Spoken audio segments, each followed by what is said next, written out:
are you becoming? So I've just been reflecting over the past few days about how much I've grown and evolved over the past like 5 to 7 years.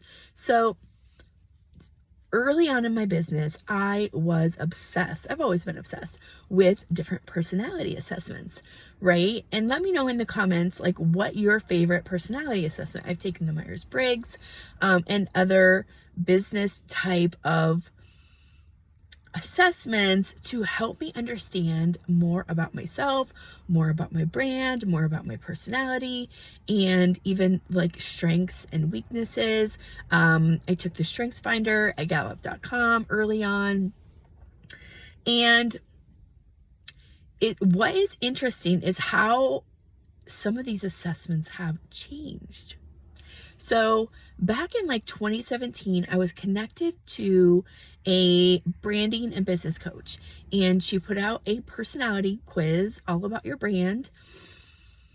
And I scored, my quiz result was the girl next door.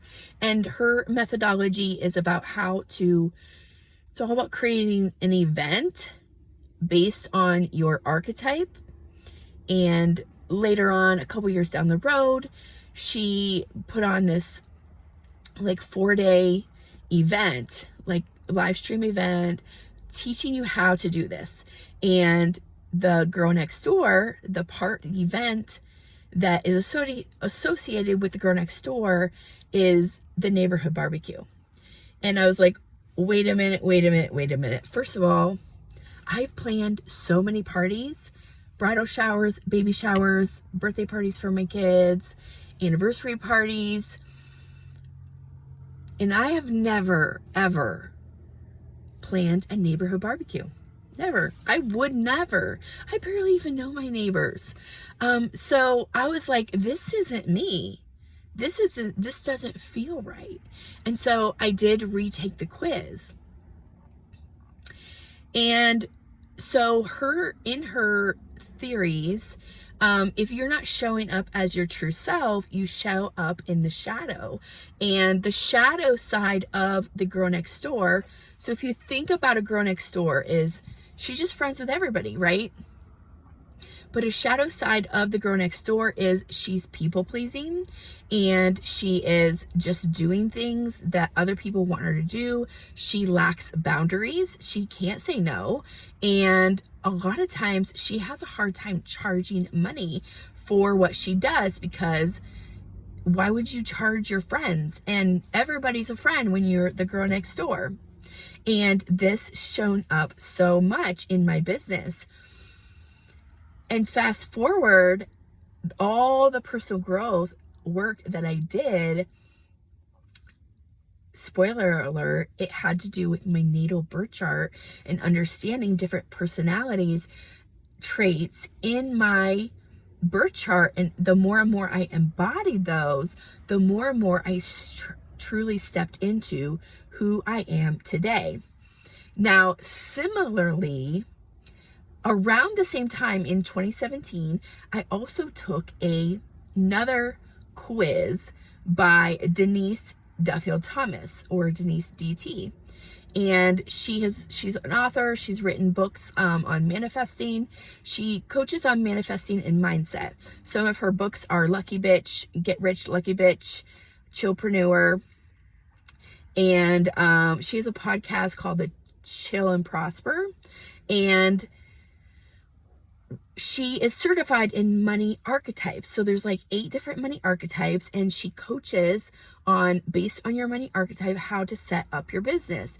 And she goes into full detail on different offers you should offer, different kinds of offers you should present based on your money archetype, but also sabotages, who to hire, what kinds of people you should hire.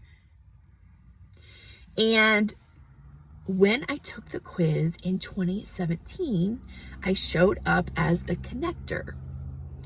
And that didn't really resonate.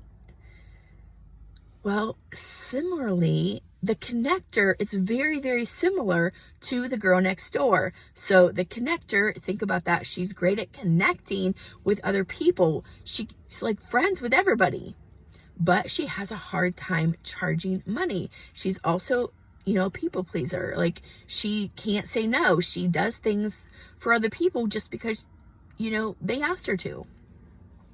And she has a hard time charging, because why would you charge full price to your friends? And everybody's a friend. So this has shown up in my business so much. However, what I noticed is, so Denise redid the quiz, and in 2021, no, it was after that, like 2022 or 2023, she redid the quiz. And so now when you take the quiz on her website, you get your top 3 archetypes.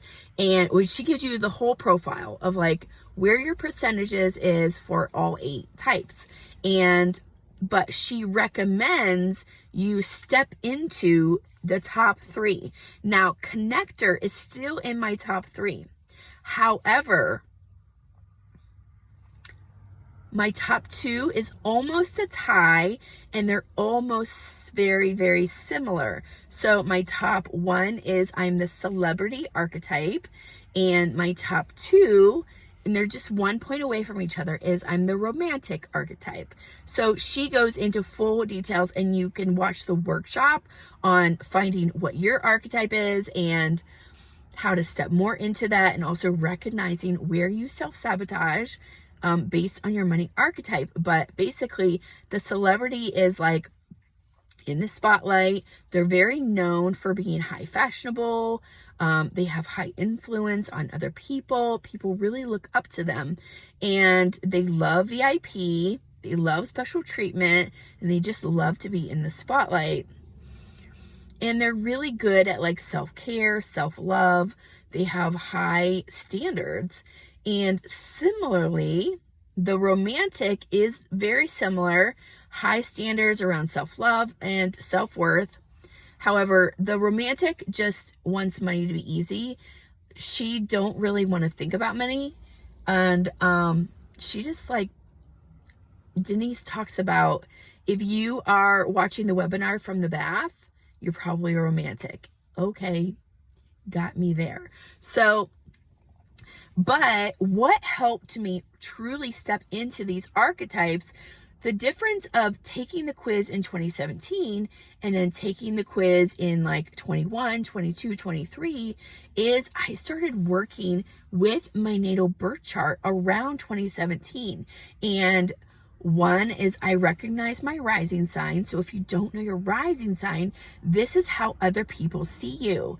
And the more you stepped into this, and so I'm a Scorpio rising. And so I know, once I started researching about Scorpio energy and I stepped more and more stepping into my Scorpio energy, I recognize I'm not for everybody. And so I don't have to try and be everybody's friend. Scorpio energy is like, you either hate me or love me. You love me or you hate me. It's one way or the other. I trigger a lot of people, but a lot of people really do love me. And I'm also a Leo sun, and Leo and Scorpio both are one of the most hated signs of the zodiac. A couple years ago, my daughter is a Leo also. She's a Leo sun, and she came to me about 2 years ago, and she says, Mom, do you know we are one of the most hated zodiac signs? And she's like, we're in the top 3. And of course, I guessed the top 3 right off the bat is Scorpio, Leo, and Gemini. And I'm not sure what order they're in, but they're all up there. But I just bring this to you because there's so much gold in your natal birth chart. And this is why I love to use the natal birth chart as a personal development tool, because it can help you step into different parts of your personality that you maybe are hiding behind. Maybe you feel shame by. And it's that Leo energy for me that loves the spotlight. So that's where the celebrity comes in. And when you work with your natal birth chart, you can also recognize where your sabotages are, where your gifts are, and where your weaknesses are. So let me know in the comments, have you worked with your natal birth chart? And let me know, what is your sun, your moon, and your rising?